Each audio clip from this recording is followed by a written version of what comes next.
Hola, ¿cómo están? Buenos días, gracias por estar con nosotros como todos los sábados en su programa Heraldo Salud. Un placer, ya sabe usted que estamos muy contentos siempre de compartir temas de salud y estamos también agradecidos por su compañía y por sus dudas, sus preguntas que hace a través de las redes sociales, de la página de Óscar Hernández, por supuesto, en los diferentes medios de internet. Y también, por supuesto, agradecer a la gente que hace posible este programa, que es Iván Lavín, Etel Redondo, Lisbeth, Obando, todo el equipo de Heraldo Salud, que gracias a ellos hemos logrado transmitir y llegar a ustedes con temas muy interesantes como el que hoy vamos a tratar. A nosotros los temas infantiles, los temas de pediatría nos encantan, porque creo que tienen un impacto, una sensibilidad muy particular en nuestras familias, en la sociedad, el hablar de nuestros niños y el futuro desarrollo y crecimiento de la población infantil. Y para eso hemos invitado hoy al doctor Ricardo Acosta, es un médico pediatra, ya ha estado con nosotros, muy prestigiado médico de nuestra región, una familia muy connotada en sus labores profesionales, en sus labores altruistas. En fin, el apellido Acosta y contigo, Ricardo, nos gusta que estés aquí. Óscar, usted, pues, somos amigos. Primero que nada te agradezco tus palabras, pero pues no, la verdad es que nos divertimos con lo que hacemos y eso es lo más importante, ¿no?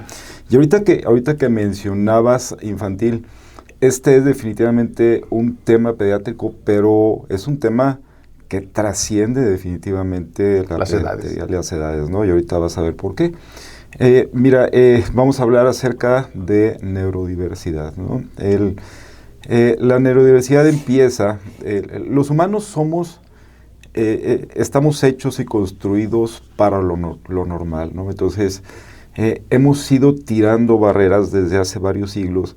Primero fue la barrera o la frontera de la esclavitud. Luego viene el movimiento acerca de la aceptación del derecho femenino como igual, claro. Que yo no creo que sean iguales, yo creo que son superiores a nosotros en todo, ¿no? O sea, viven más que nosotros, son más inteligentes, o sea, realmente, ¿no? Cuando nos enfermamos de una gripa, pues una mujer anda para arriba y para abajo y nosotros nos tiramos en la cama y lloramos. ¿Tú no notas en los niños? Claro. Las niñas son más resistentes. Sí, pero los adultos sobre todo, ¿eh? Pero los adultos sobre todo. No, eso siempre consta a mí. Yo te pregunto por la población infantil, que no tengo acceso a ella, pero en las mujeres, por supuesto, hay una terapia intensiva.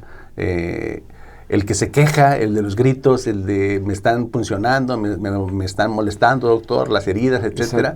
Es más el hombre que la mujer. Bien. Luego viene el racismo, que ahí, pues tristemente, aunque ha habido avances, no hemos logrado, y menos en nuestro país, hemos logrado eliminar este flagelo. Viene luego la aceptación de lo que es el género y la orientación sexual, que ahí la lleva con sus cosas para adelante, para atrás, y entramos en tema que es la neurodiversidad, ¿sí? ¿Qué es la neurodiversidad? Hace como unos veintitantos años, en 1998, la psicóloga Judith Singer, que es australiana, es una socióloga muy connotada en el medio, acuña este término. Ya había desde antes algunos conceptos y hay gente que había hablado al respecto, diciendo que todos los humanos somos diferentes desde el punto de vista cerebral. Este concepto es que las personas interactúan y experimentan con el mundo que los rodea de formas diferentes. O sea, parecería por momentos hasta una obviedad, ¿verdad? Decir, bueno, pues claro, o sea, todos somos diferentes, sí. Pensamos diferente, vemos la realidad de manera distinta. Sí. Pero hay, tristemente, y ahorita te voy a platicar cuál es la historia de esto, esta variación cerebral, de hecho el concepto de biodiversidad significa que en un hábitat pues conviven varias especies. Bueno, este concepto es de la variación cerebral, esto es, ¿cuántos miles de millones de seres humanos somos? 8,000. No hay un cerebro igual, claro. Todos son diferentes y la combinación es infinita, o sea, no sé qué va a pasar, la teoría es que creo que en los próximos 60 años hacemos un tope y bajamos, pero vamos a ser diferentes cada uno de nosotros. Entonces, la manera en que interactuamos con el mundo es biológicamente normal y además es adaptativa. Ujú. Es decir, el que veamos cada vez más personas con autismo, con TDAH, no es en sí una mala idea, y al final vamos a hablar al respecto, sino es una adaptación. Y lo más importante para todos los que nos escuchan es que no pensemos que ningún cerebro, ningún ser humano, ninguna manera de ser o de concebir el mundo debe ser permeado como el ideal, ¿sí? Entonces, hablemos de los neurotípicos y de los neurodiversos. ¿Qué es ser neurotípico? Conforme hemos pasado los humanos, le hemos puesto número y le hemos puesto metas a las cosas. Por ejemplo, en IQ, pues el IQ normal es de 80 a 120. La gente tiene que aprender a hablar más o menos al año de edad, tiene que aprender a escribir entre los 4 o 5 años de edad, tiene que tener X número de palabras, tiene que empezar a caminar, bla, bla, bla. Es decir, hemos hecho para todo un rango en donde existe un mínimo y un máximo. Y los que somos neurotípicos, no sé si tú seas neurotípico, no, a lo mejor sí también te saltas un poquito, pero los que somos neurotípicos estamos dentro de una banda muy limitada hacia abajo y hacia arriba. Cuando tú hablas de los neurodiversos, tú puedes tener gente con un IQ de 70 en una cosa, pero puede ser muy brillante en otro. Entonces, el neurodiverso se salta esta mediocridad o estas barreras tanto hacia abajo como hacia arriba. Entonces, básicamente lo que nosotros estamos tratando de hacer es, nuestro concepto de normalidad es meter a estas gentes, entre comillas, diferentes neurológicamente hablando, a nuestra realidad mediocre cotidiana. Y esto es totalmente inadecuado, porque estas personas tienen habilidades diferentes, dificultades diferentes, pero no es un impedimento y no es un déficit. A ver si estoy entendiendo. Tratar de los extremos que dices que salen de esa normalidad, de ese rango, digamos, llámese como se llame, normal, o es un rango, digamos, en donde estamos la mayor parte de la población, desde el punto de vista cerebral o de pensamiento. Estadístico, digamos. Nosotros estamos como empecinados en jalar a los de abajo, sí, y jalar a los de arriba. Exactamente. Hacia ese rango, hacia esa banda de normalidad. De estandarización, una cosa así. ¿Y no es lo mejor? No, fíjate que no. La culpa la tenemos los médicos, los psicólogos, porque cuando nosotros estábamos en la carrera o en la especialidad, o haciendo lo que tenemos que hacer, el concepto de quítale la fiebre y bájalo normal, cuando sabes que la fiebre es un mecanismo de defensa que a lo mejor tiene que estar presente por unos días para que estés bien.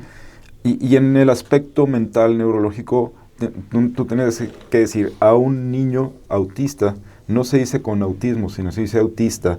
Como tú dices, yo soy santista, no tengo santismo. Entonces, un niño autista, tú decías, es que él tiene que convivir conmigo. Entonces, el concepto tradicional de tratamiento, si es que hay tratamiento, es poner terapias para que estos niños convivan con nosotros. Es decir, ellos, los anormales, que no lo son, tienen que volverse normales. Cuando se les ha preguntado a ciertas personas con autismo, con TDAH y otras cosas, que le dices, oye, ¿qué significa para ti el que me veas a los ojos? Ahorita vamos a hablar de autismo. El mensaje es, para nosotros, los autistas, el ver a los ojos es como si a ti te metieran en un lugar en donde te estuvieran quemando. O sea, no podemos con eso, sufro viéndote a los ojos. Entonces, la pregunta que se hace Judith Singer y mucha gente a partir de ella es ¿por qué tenemos que integrarlos a nosotros cuando la realidad es que tenemos que convivir? Sí.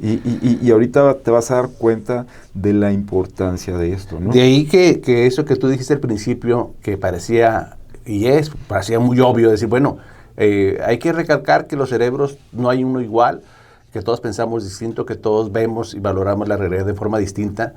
Parecía una obviedad, pero ¿por qué hacerlo? ¿Por qué señalarlo? ¿Por qué subrayar eso en un tiempo actual?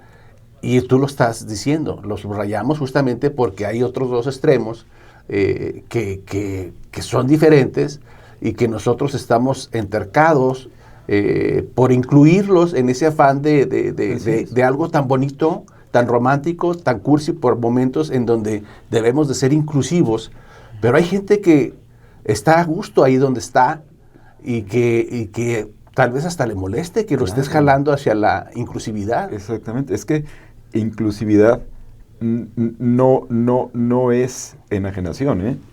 La inclusividad es aceptación, y ahorita vamos a ver y construir un mundo diferente, ¿eh? ¿Cuáles son los dominios o sea, en qué podemos ser diferentes los seres humanos? O sea, a diferencia de otros animales, que a veces yo diría, híjole, pues no somos muy inteligentes que digamos en este mundo, pero ¿cuáles son las funciones cognitivas? Somos diferentes para pensar, tú y yo no pensamos igual. Tenemos diferentes maneras de ser políticos, de concebir el mundo desde este punto de vista, de atención. Tú y yo podemos hablar y estar ahorita oyendo lo que tenemos. Las gentes que tienen problemas de déficit de atención con hiperactividad no tienen filtro, entonces ellos, su atención, tienen todos los canales abiertos, o sea, igual estamos hablando, pero están viendo a la persona que está aquí con nosotros, están viendo la luz, o sea, no hay filtros, y esa es la manera en que ellos tienen su mundo. Tenemos diferentes habilidades para tener memoria. Hay gente que tiene memoria visual, memoria auditiva, hay gente que finalmente su memoria la usa de una manera muy específica y se olvida de todo lo demás, ¿no?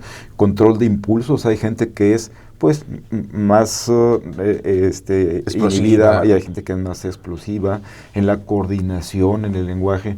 Y te digo nuevamente, esa filosofía de meter a todos a lo que todos hacemos por promedio, pues es una cosa totalmente errónea, ¿no? Oye, Ricardo, hay una palabra que también está muy en boga en ciertos ámbitos así de salud mental y de emocional, que es la empatía. Sí, ¿verdad? sí. Y justamente ahí estamos batallando, ¿verdad? Porque esos normales nos consideramos empáticos, que significa a grandes modos pues sentirse lo que el otro está sintiendo. Exactamente.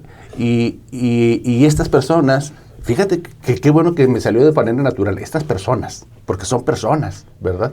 Que salen de ese rango que tú estás mencionando, llámese TDAH o autismo, cualquiera de sus grados, salen de esa empatía, es decir, no son tan empáticos, pues. Así es. Una de las características de ellos es, pues, su forma de ser no es ser empático. Así es. Y eso es una característica de ellos. Entonces nosotros queremos que ellos sean empáticos con nosotros, pero no es su forma. Es que voy a decirte una cosa, la empatía también es un término estadístico, ¿sí?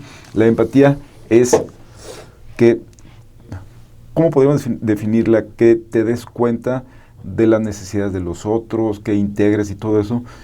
Pero bueno, pues tú puedes ser empático haciendo cosas importantes por la humanidad, sí, ¿no? Yo te Entonces, digo porque... y es una empatía mayor, ¿no? Digo, estamos hablando, no sé, de un Steve Jobs que, claro, a lo mejor no es nada empático socialmente, pero pues, ¿cómo te ha cambiado la vida? O sea, aquí entre nosotros, ¿cuántas manzanitas vemos, no? Y ¿sí me entiendo? Y eso pues, es que entra. Entonces, son términos que tienen que ir cambiando, ¿no? Entra un niño, un amigo de mis hijas, a tu casa, a la casa de ustedes, y entra el niño, abre su puerta, directo, se dirige hacia la despensa, toma específicamente ciertos alimentos de nuestra despensa, nos ve a Lulú, que la conoces, a la doctora, a mí, y a toda la familia nos ve, no nos saluda, entra directo. Al principio nos sacó de onda un poquito, y después comprendimos, bueno, él así es. No tenemos nosotros por qué sentirnos agredidos, sentirnos de que sentir que fue indiferente hacia nosotros, de que no nos peló, no nos hizo caso, no nos saludó. Así es. Y a veces cuando malinterpretamos esa forma de ser, sentimos que el otro es hostil y que por lo tanto nosotros le debemos responder con cierto rechazo o con lo mismo. Pero es que él así es. Así es. Una persona con autismo va directamente, nos ignora, no requiere de un saludo, no requiere de un apretón de manos, de un abrazo. Así es. Así viven ellos. Mira, por ejemplo, ¿cuál es? Digo, obviamente esta no es una lista total, sino es un ejemplo de condiciones neurodiversas. Por ejemplo, los niños con dispraxia, que tienen problemas para los movimientos voluntarios, son neurodiversos, pero son innovativos y son socialmente empáticos. Los autistas, bueno, pues esto está de moda y ahorita vamos a hablar de estas modas, ¿no? O sea, tienen habilidades que te sorprenden, ¿no? O sea, dices tú, a lo mejor no hacen lo normal, pero son unos genios matemáticos, y esto a lo mejor es un cliché también, y ahorita vamos a hablar de ellos, pero bueno, tienen otras cosas que nosotros no tenemos, ¿no? Las personas con déficit de atención, pues tienen multitasking, ¿verdad? Me pasa mucho en el consultorio que llegan los papás llorando porque dicen, es que Ricardo ya le diagnosticaron déficit de atención. Y ahora, un poquito más adelante hablaremos sobre el diagnóstico, pero una persona que realmente tiene déficit de atención no es una persona que tenga impedimentos en la vida. Como yo les digo, oiga, a ver, espérense, pues aprovechen todo eso, porque estos niños, digo, obviamente requerirán incluirse un poquito en el medio, pero son buenos para el deporte. El que tengan muchas habilidades al mismo tiempo hace que tengan posibilidades de tener ciertos empleos que requieren el multitasking. Por ejemplo, el dueño de JetBlue, de la aerolínea, es una persona con déficit de atención, pero él está en su oficina 2 minutos y luego se va a ver cómo están los aviones, los barre, pilotea de vez en cuando uno de los aviones, o sea, tiene todo y no tiene por qué tener una sola habilidad. O sea, eso de que todos los niños tengan que estar sentados en la silla oyendo a los 6 años a los maestros y que si se levantan sean con déficit de atención es una locura. Ahorita vamos a ver una manera tradicional. Más, ¿no? Sí. Oye, Ricardo. Déjame terminar más con esta lista. Dale. Por ejemplo, los niños disléxicos, ¿sí? Aquellos niños que tienen problemas para escribir, que ponen la letra al revés, que no ponen bien los números. La verdad es que tienen un procesamiento tridimensional de objetos impresionantes. Además, ellos buscan otras maneras de llegar a la vida y hacen unos atajos impresionantes, ¿no? Las personas con síndrome de trisomía de Down, que entran en los neurodiversos, son niños de amor. O sea, tú ve a una familia que tiene un niño con trisomía de Down, ¿no? Sí. Y son familias benditas con todo el amor que estos niños le dan. O sea, en esa casa hay alegría siempre, ¿no? Los niños con otro tipo de problemas, por ejemplo, los niños con Tourette, no sé si he oído hablar de estos niños que son niños que tienen muchos problemas de tics y luego de repente se les salen malas palabras. Son personas que tienen, pero habilidades maravillosas para hacer diferentes cosas en el mundo desde el punto de vista matemático. O sea, realmente no estamos hablando de déficit, sino de maneras diferentes en donde tienes a lo mejor ciertos problemas estadísticos, pero por otro lado tienen cosas talentos, ¿no? Así es, tienen talentos, ¿sí? Ricardo, estos términos de TDAH, de autismo, sobre todo del altamente funcional, como tú acabas de mencionar, ¿estamos teniendo la pluma muy rápido para el diagnóstico? Sí. Dos conceptos. Este niño tiene esto, vaya que lo examine. Dos conceptos muy importantes. Primero, sobre todo en autismo, ya no hablamos de altamente funcional o bajamente funcional, porque eso es un término que discrimina. Cada persona es especial y cada persona tiene cosas funcionales y no funcionales. Entonces, hemos tratado recientemente de evitar ese tipo de términos porque también discriminas. O sea, es que este medio tiene autismo, pero es altamente funcional. Por ejemplo, el término de Asperger, que se usó mucho para muchas gentes, ya no se usa. O sea, eres o no eres autista, ¿sí? Y te basas en eso. Eres brillante en algo que bueno, ¿sí? Y si tú le descubres, todas estas personas, salvo aquellas que tienen autismo y además algún trastorno genético, desde luego que tendrán habilidades maravillosas. Todo es cuestión de tiempo para irlas descubriendo. ¿Sí? Y adelante. El segundo concepto, pero si quieres, habla tú primero y ahorita hablamos acerca del diagnóstico. Quería hacer, ahorita que dijiste eso, que estoy totalmente de acuerdo con la funcionalidad Y qué curioso que mencionaste ahorita a Hans Asperger, con una descripción inicial, por supuesto, de los primeros que le llamaba, cómo ha evolucionado pues la terminología en ese sentido, y que él cuando los describió al principio a este grupo de pacientes infantiles en su clínica en Viena, los describió como psicopatía autista. Y se creó una imagen, yo no sé si en forma artificial, de él mismo como un benefactor de este grupo de niños en la época nazi, justamente. Así es. ¿No? Y que él los protegía y que protegía principalmente a lo que él llamaba en ese entonces psicopatía autista altamente funcional. ¿Verdad? Es decir, a los que tenían talentos. Y los trataba de integrar a la comunidad nazi, ¿verdad? Con tal de que no murieran y que no fueran eliminados por sus características.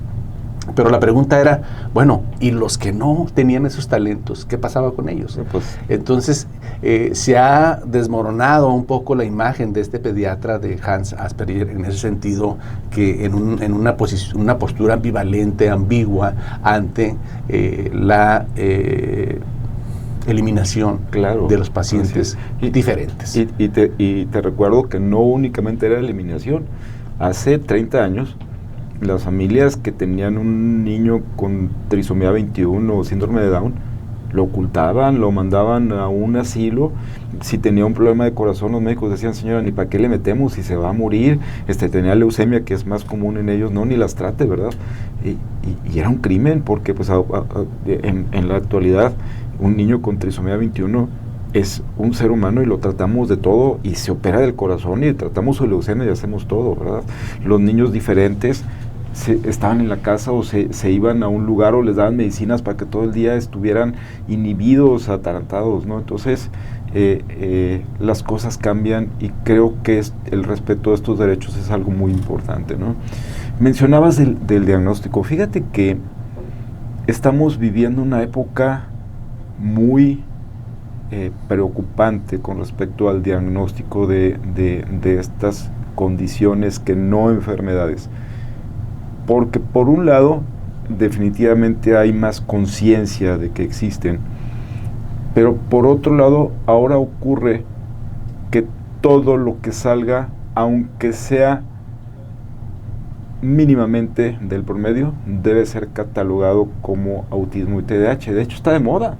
Te puedo decir que esta semana fácil recibí 5 llamadas o en consulta. Oye, Ricardo, es que fíjate que la abuelita de Juanito está preocupada porque camina de puntitas y aplaude y dice que es autista. Y le digo, pero pues a ver, el autismo, la característica principal del autismo es la incapacidad de interactuar socialmente, de ver a los ojos, de un toma y daca, de contestar. O sea, una persona autista tiene su mundo, como tú lo mencionaste, ¿no? Tu hijo habla, responde, juega contigo, le da pelota. Sí, pero es que nos dijeron que si camina de puntitas tenemos que revisarlo. Le digo, oye, espérame, ¿no? ¿Verdad? O un niño que no habla, que tiene 2 años y medio y no habla, luego, señora, hay que ver si su niño no es autista. Y ahí van con el psiquiatra, con el psicólogo infantil y todo, N cantidad de baterías, y 6 semanas después, sí, su hijo está dentro del trastorno autista. Le digo, señora, pero a ver, espérame, pues este niño no habla, pero convive con usted, le da besos, señor, pues me abraza todo el día. Ese niño no tiene autismo, puede tener un trastorno del lenguaje, pero trastorno del lenguaje, que sí es dentro de los parámetros de autismo, por sí solo no es autismo. Entonces, estamos viendo un sobrediagnóstico impresionante. Sobrediagnóstico. Estamos hablando con el pediatra doctor Ricardo Acosta sobre neurodiversidad. Vamos a ir a una pausa y regresamos a abordar más profundamente este tema de los neurodiversos. Hola, ¿cómo están? ¿Cómo siguen ustedes? Gracias por seguir acompañándonos aquí en su programa Heraldo Salud. Gracias por seguirnos nuevamente, les digo, a través de las redes sociales de Óscar Hernández. Cualquier pregunta que tengan en relación a este tema de la neurodiversidad. Empezamos con infantil, pero estos niños crecen se hacen adultos, adolescentes y adultos, y tienen que vivir, convivir, cohabitar, y nosotros con ellos y ellos con nosotros de alguna manera. Así es que de alguna manera tenemos que ponernos de acuerdo para poder subsistir en este asunto. Y hablamos nosotros de talentos que tienen algunos de ellos muy particulares, desde memoria, escritura, pintura, música, y hay una gran gama. Y cuando digo música, no dejo de pensar y de recordar a tu hijo, Ricardo Acosta. Gracias, Oscar. ¿Qué ha sido de tu hijo? Pues ahí anda en Berna. Este domingo presenta su primera ópera que él compuso y va a dirigir también. Él escribió. Él escribió, sí, así es. Sí, estamos muy contentos. Oye, hablando de cosas imposibles, sí. Para mí se me hace imposible escribir una ópera. Para mí también, pero sí, estamos muy contentos. Es posible que nos esté escuchando, entonces le mando un abrazo hasta allá, hasta Berna. Y bueno, pues sí, él era muy malo para el fútbol. De hecho, siempre se quedaba parado y decía que para qué había que perseguir una pelota. Ya, pero bueno, hay muchos futbolistas. Muchos futbolistas, ¿no? Así es, ¿no? Muy bien. Oye, de regreso al tema, nos quedamos antes del corte con el diagnóstico. Hablamos un poco del autismo, que está de moda, y ahora todo el mundo es autista, ¿no? Y otro gran rubro es los niños con déficit de atención e hiperactividad. Fíjate que es una tristeza, pero hay de aquel niño que en primaria, o incluso hasta antes, no esté sentado en su pupitre, porque si se para, va a ser mandado al psicólogo, va a entrar a una serie de baterías, y niño que se para del pupitre, en el mundo actual, va a ser diagnosticado con déficit de atención e hiperactividad. Y platicamos las mamás y les digo, señora, pues no sé usted, yo a lo mejor pues era muy bien portado porque si no me regañaban en la casa, pero pues la mayoría de mis amigos se paraban del pupitre y se sentaban e iban y venían. Entonces también hay un sobrediagnóstico de este problema de déficit de atención. Cuando dijiste se paran de pupitre, yo oí mal y caminan de puntitas. Es una parte normal al inicio caminar de puntitas, normal, ¿no? No obedecer órdenes. Oye, pues hay adultos que no obedecemos órdenes todavía, ¿no? Entonces, a donde voy es que hay un sobrediagnóstico y tristemente, fíjate que no todos, pero existe, no quisiera usar la palabra mafia, pero sí existe un grupo de pediatras, neuropediatras, psicólogos, neuropsicólogos, en donde el problema no está en el diagnóstico, sino en el vivir para ellos. Entonces, los meten a terapias a niños que no lo necesitan. La mejor terapia que un niño puede tener en la tarde es socializar, andar para arriba, para abajo, pegarle al balón de fútbol si le gusta, el taekwondo. Pero estos niños que les van mal en la escuela no por academia, y a veces esto no es problema, sino por conducta. Tú imagínate un niño que tuvo el gran problema de que no se puede estar sentado por lo que tú quieras, y en la tarde va a ir 2 horas o 3 horas a unas terapias que no sirven, de neuroestimulación y todo lo que tú quieras, ¿no? Y la otra cosa es que ahora está de moda, y esto es además sumamente caro, que estos niños son mandados a médicos no éticos, en donde están haciendo diagnósticos en base a estudios que se llaman mapeos cerebrales, que no sirven para nada en este sentido. Entonces, la gente que nos está escuchando, que está en estas fases, porque todo esto crea mucho estrés. Cuando se hace un diagnóstico de autismo, de déficit de atención y de todas las cosas que mencionamos, existen una serie de estudios validados, pero son estudios de cuestionarios y de observación. No son de tomografías, ni de resonancia, ni de mapeos, ni de electroencefalogramas. Esto no tiene que ver con lesiones o corrientes eléctricas, tiene que ver, como mencionamos, con maneras diferentes de ver la vida. Y estos son cerebros normales, no tienen ningún problema y no tenemos por qué someter a estos niños a estos estudios, que además, por ejemplo, en los mapeos, hay que desvelarlos y darles medicina, o hay que anestesiarlos. ¿Por qué vas a anestesiar a un niño normal?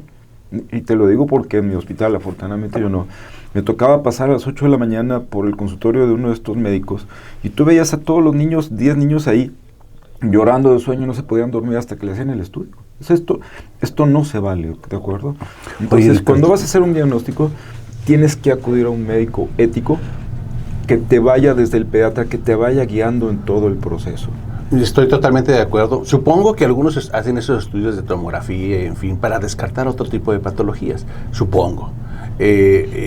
Oye, pero estoy totalmente de acuerdo en el sentido de que cuando haces este tipo de diagnósticos, yo no sé si usar la palabra de que estigmatizas ya a la familia y la familia se autoestigmatiza porque pues lleva al niño sin necesidad de llevarlo para que le hagan un diagnóstico muy fácil y luego ya es toda su vida Además, ahí. Porque sí, ahora hay que llevarlo a clases especiales, ahora hay que llevarlo. Toda su vida está, ya. a partir de ese momento, en la familia van a vivir con un niño autista o diferente o distinto, como usted quiera llamarlo, y el mismo niño se va a autovisualizar así. Exactamente. Cuando lo que tú quieres es decir, ok, vamos a suponer, sí es autista, pero ¿por qué lo tienes que meter toda la tarde a mil cosas diferentes cuando ya se sabe que hay... Para cada niño, haz de cuenta que es un traje hecho a la medida para cada niño. Ni siquiera son cosas estándar para todos, ¿no? Y la otra de ellas es, efectivamente, ¿por qué estigmatizar? Porque además esto es fluido en los niños, como yo le digo a todos los papás. A ver, espérame, estamos hablando de un niño de 3 y medio años que tiene estos, entre comillas, problemas o déficits. Pero, ¿cómo vamos a estar a los 5 años, a los 7 años?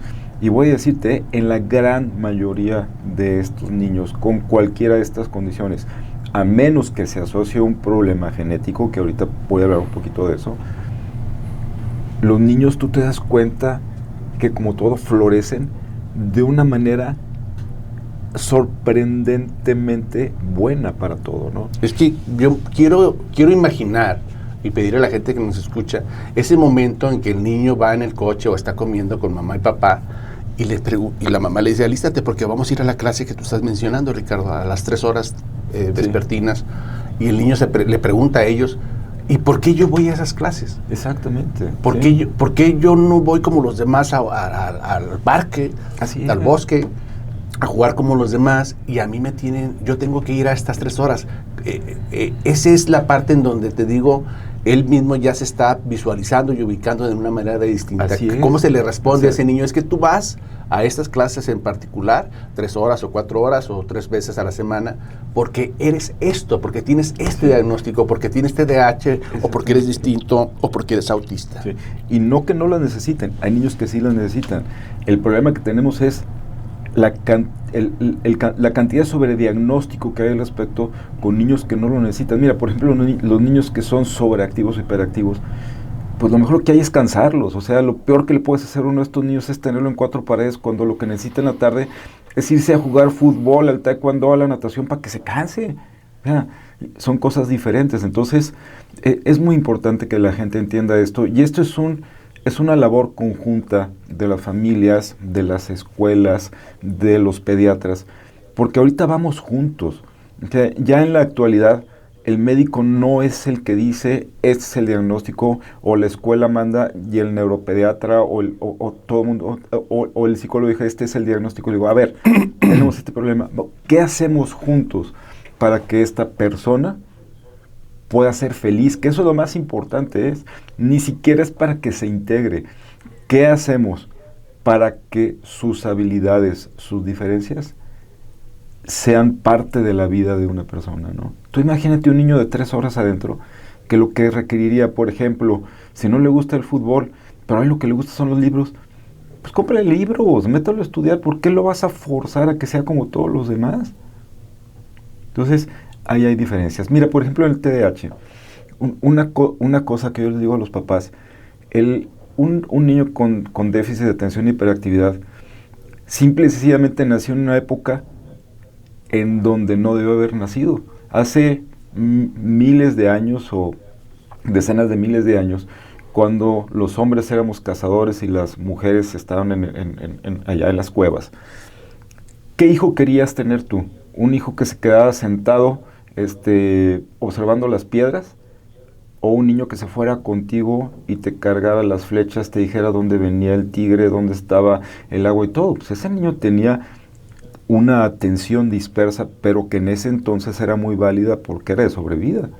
Y el otro pues se lo pudo comer el mamut o el león, el que estaba sentadito, ¿no? Entonces, ahora es al revés. Lo que pedimos es que los niños estén sentados en los pupitres y pues no, la educación no tiene por qué ser así necesariamente, ¿no? Estamos hablando exclusivamente ahorita digamos, de terapias. Así es.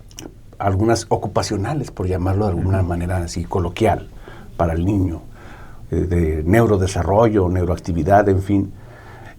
Todas ellas no farmacológicas. Sí. ¿Qué pasó ahí, Ricardo? Así es, sí. Ahora, también, los niños, por ejemplo, que tienen déficit de atención con hiperactividad bien diagnosticados, con una serie de baterías validadas, se benefician de los tratamientos farmacológicos que hay. El problema es que en países como Estados Unidos se calcula que entre el 10 y el 15% de los niños en edad escolar están con tratamiento para que estén sentados en el pupitre. Cuando ¿Es un negocio esto? Es un negocio, desde luego. Pues es un negocio en donde todos ganamos. O sea, tener muchos niños, ¿no?, diagnosticados con esta neurodiversidad, sobrediagnosticados. Exactamente. Y los tienes, fíjate, la moda es, en la mañana le das una medicina para que pongan atención, y en la noche le das una medicina para que se duerman. O sea, ¿sí me explicó? O sea, ahora la melatonina, así nos pasa a nosotros con los internistas, los internistas, le dice, oiga, doctor, ustedes ya cada vez bajan más el nivel de azúcar para ser diabético. Antes era 120, 130, sí, ahorita ya lo llevan casi en 90. Claro, sí, no estarán haciendo negocio con nosotros, y deja esa suspicacia, ¿no? Exacto. Lo que nosotros insistimos con los papás es, seamos científicos, seamos estrictos, démosle el nombre correcto con los instrumentos correctos y tratemos en base de. Pero lo que no sea, por amor de Dios, sean libres y sean felices. Y sobre todo, lo importante para todas las familias, y esto no es exclusivamente para los neurodiversos, sino como en general, los papás en la actualidad, los pediatras en la actualidad, estamos aquí para descubrir las potencialidades de nuestros hijos y de nuestros pacientes. O sea, yo no tengo por qué pensar, como era antes, que mi hijo tiene que ser necesariamente contador, sacerdote, médico, abogado, ingeniero y punto. Oye, ahorita, si tú quieres ser especialista en lo que tú quieres y eres bueno, tú te puedes hacer a cualquier parte del mundo, obviamente, si existen los recursos o la habilidad, y tú puedes estudiar lo que tú quieras. Y si eres bueno con eso, vas a vivir de eso. Y no tienes por qué ser, no tienes por qué estar en lo que todo el mundo te pide. O sea, este es el mundo en donde todos podemos hacer lo que nuestra genética, nuestro cerebro nos pide, dadas las condiciones, ¿no? ¿Nos repites la cifra que dijiste en Estados Unidos de niños tratados? 15% de los niños en escuela están tratados con medicinas para déficit de atención. ¿Ese es un problema de los niños o de los adultos? Es un problema de la sociedad. Es un problema de la sociedad en donde la escuela quiere niños sentados, los papás quieren niños inteligentes, los pediatras quieren niños que no den lata. ¿Sí me explico? Y el niño lo que quiere es ser libre. El niño lo que quiere es vaya lo que estás diciendo. Estamos hablando con el doctor Ricardo Acosta, médico pediatra. Vaya los datos y la forma en que se visualiza y se vive justamente esta tendencia, moda, no sé cómo llamarlo ya, Ricardo. Y pues es negocio, todo, ¿no? Ya no sé.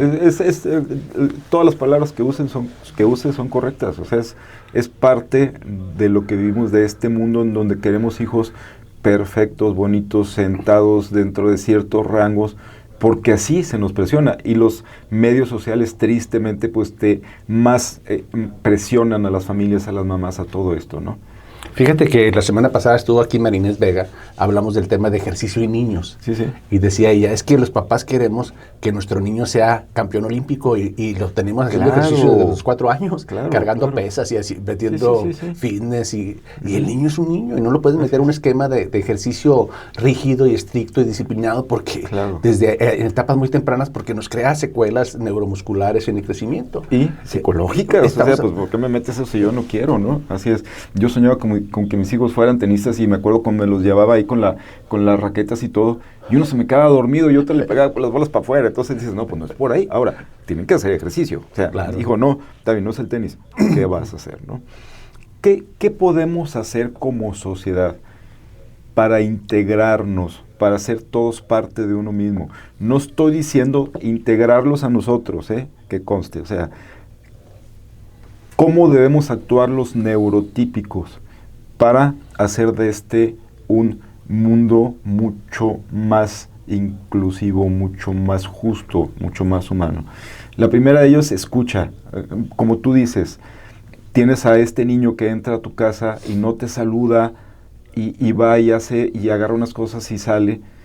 Escucha a los papás, escucha a esta persona, ve, descubre sus potenciales, sus habilidades, ayúdale y trátalo tal y como él quisiera ser tratado. Y haz de cuenta que son dos esferas diferentes.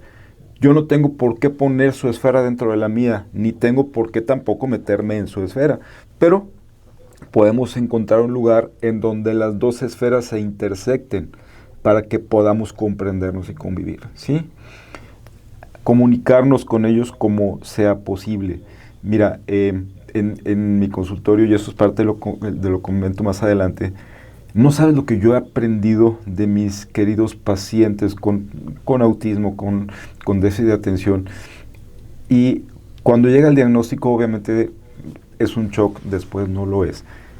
Pero el aprender cómo comunicarte con cada uno de ellos. Por ejemplo, tengo un niño, es Alberto, en donde yo ya sé que tengo 20 segundos para explorarlo, porque él se acuesta y cuenta al revés del 20 al 1. Y yo sé que tengo esos 20 segundos para explorarlo, ¿no? Y así es, y ya aprendí a hacerlo, ¿no? Y eso era hasta el año pasado. Ahorita ya estamos con multiplicaciones. Es un niño de 5 años. Mucho talento. Con un talento matemático, ¿no? Tengo otro niño que llega al consultorio Alejandro, y hasta hace 2 años él le gustaban mucho las catarinas, las orugas. Uh-huh. Entonces llegaba al consultorio cargando su mochilita con las catarinas y orugas. Entonces lo primero que tenemos que hacer es ponernos a ver las orugas, y entonces él ya aceptaba que lo pudiera revisar. Todavía se enoja cuando hago ciertas cosas, cuando le pongo inyecciones, y cuando pongo inyecciones va para atrás, y tengo dos ocasiones, en 2 citas en donde me tengo que hacer eso conmigo otra vez. Pero recientemente, por ejemplo, ya me llegó una cajita de dulces, o sea, ya entré en su mundo, ¿sí? Yeah. O sea, ya soy parte de su mundo. Y ahora lo que le gusta son las locomotoras, pobre papá, porque pues va a tener que irse a todos los museos del mundo. Oye, Ricardo, déjame preguntarte una cosa. ¿Cuántos años tienes de pediatra? Tengo 31 años de pediatra. 31 años. Así es. ¿Han cambiado las cosas desde tu primer día como pediatra titulado en este sentido de la neurodiversidad? ¿Cómo era antes y cómo es hoy? Yo llegué con la idea de que todos había que meterlos tenían que hablar como yo, tenían que ser como yo, y no, yo me tengo que hacer como ellos, ¿sí? O sea, tú consultabas primero así como estás diciendo. Señora, su niño tiene autismo y tenemos que meterlo a terapias para que hable y conviva con todos nosotros. Hace 30 años. Hace 30 años, porque así nos educaron. Y esto ya cambió totalmente, ¿sí?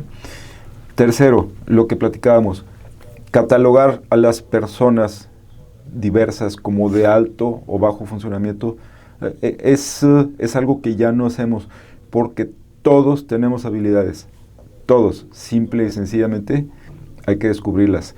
Ya hay quien las descubre a los 3 años, ya hay quien las descubre a los 10 años, ¿okay? Te puedo comentar, por ejemplo, de Ander. Es un niño en el cual sufrimos mucho para el diagnóstico, muchas condiciones de familia. Y sucede que Ander es un niño maravilloso en 2 aspectos de su vida, por ejemplo, en las artes plásticas. Me acaba de regalar una Catarina, Oscar. De hecho, lo subí a mi blog, y no me dio tanto gusto que lo subí a mi blog. Es una Catarina hecha impresionantemente. Tú la ves y dices, esta Catarina está hecha por un escultor. De hecho, recientemente se acaba de hacer la Piedad de Miguel Ángel. Por cierto, Miguel Ángel era neurodiverso, Miguel Ángel Buonarroti fue neurodiverso. Y tú la ves y dices, oye, este cuate en qué escuela está, o qué está estudiando, todo, ¿no? Este niño, en unos años, está en una universidad de Estados Unidos porque le gusta la robótica y la computación. Y fíjate, él ya está en secundaria, uh-huh, y sus amigos ya está dentro de un grupo en donde acepta cómo es él y lo cuidan, porque pues a él no le gustan muchas cosas que los otros, pero ya es parte del grupo, ya se siente parte del grupo. Entonces imagínate qué bonito la vida que él está viviendo, aceptado con sus diversidades, pero con sus muy brillantes diversidades. Sí, me imagino. Así es. Yo estoy en ese sentido también de acuerdo.